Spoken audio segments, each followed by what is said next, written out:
Et ce début de semaine chargé pour Michel Barnier. C'est ce lundi que le Premier ministre doit finaliser son projet de loi de finances pour 2025. Un PLF transmis dans la foulée au Haut Conseil des finances avant la présentation officielle la semaine du 7 octobre. Michel Barnier qui n'aura guère le temps de souffler puisqu'il livrera ce mardi à l'Assemblée nationale son discours de politique générale. Contesté par la gauche et surveillé par le RN, le Premier ministre va dévoiler les grandes orientations fiscales et budgétaires de son gouvernement.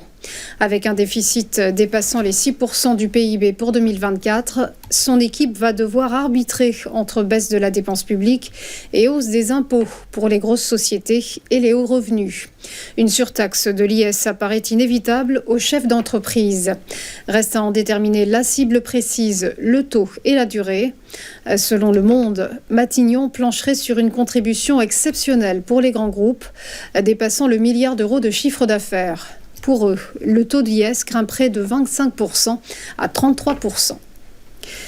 On poursuit avec la situation au Proche-Orient et les suites de la mort d'Hassan Nasrallah, le chef du Hezbollah qui, comme vous le savez, a été tué ce samedi au sud Liban par les soldats israéliens. L'État hébreu poursuit ses raids aériens dans la zone, ciblant le fief de la milice chiite. 120 frappes supplémentaires ont été menées contre le Hezbollah, qui continue de tirer des roquettes sur le sol israélien. Une attaque terrestre serait imminente. Selon certains médias, des incursions terrestres limitées auraient même déjà commencé. Information pour l'heure démentie par Israël. Ceux qui nous attaquent seront eux-mêmes attaqués, a prévenu Benjamin Netanyahou, visant ainsi à dissuader Téhéran de lancer des missiles vers le territoire israélien. En cas d'opération terrestre, l'offensive constituerait une nouvelle provocation envers l'Iran, soutien du Hezbollah, et pourrait générer un embrasement au Moyen-Orient. Pour l'heure, le Liban compterait déjà 1 million de déplacés depuis le début des frappes israéliennes.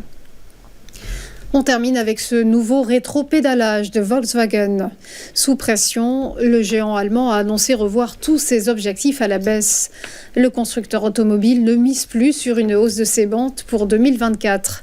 Celle-ci plafonnerait à 9 millions de véhicules contre 9,23 millions l'an passé, soit une chute de moins 0,7%.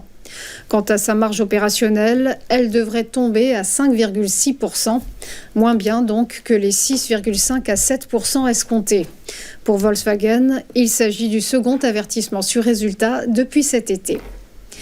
On passe au point bourse, le rappel de la clôture des marchés vendredi dernier avec des places européennes rassurées par le second plan de relance de l'économie chinoise.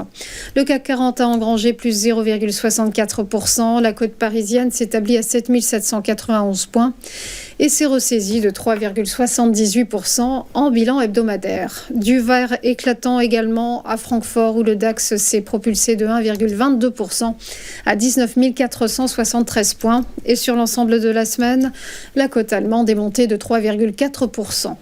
À Londres, le FTSE a gagné plus 0,43%. Il pointe à 8 320 points. Et sur l'ensemble de la semaine, l'indice a grappillé 0,74%. Du côté de Wall Street, les indices étaient en ordre dispersé à la clôture. Nouveau record pour le Dow Jones, 42 313 points, avec une hausse de 0,33%. Et en hebdo, c'est un gain de 0,45%. Le S&P 500 s'est érodé de moins 0,13%, mais il a grignoté 0,34% sur la semaine, alors que le Nasdaq Composite, lui, a rendu moins 0,39%. Sur sa performance hebdomadaire, il s'est renforcé de 0,81%. On passe au prix du pétrole qui ont reculé la semaine écoulée. Le baril de Brent se négocie à 72,41 $ et a abandonné 2,32% en hebdo. Quant au cours du WTI, il a cédé moins 2,85% sur la semaine et pointe à 68,64 $. Du côté des devises, enfin, l'euro s'affiche à 1,1159 $ et est resté stable, moins 0,03% sur la semaine. Enfin, le Nikkei a fortement dégringolé ce matin, une chute de moins 4,8% à la clôture suite à l'annonce de la nomination du nouveau Premier ministre japonais Shigeru Ishiba. Voilà pour les dernières infos. On se retrouve juste après une page de pub pour ChronoCAC. À tout de suite.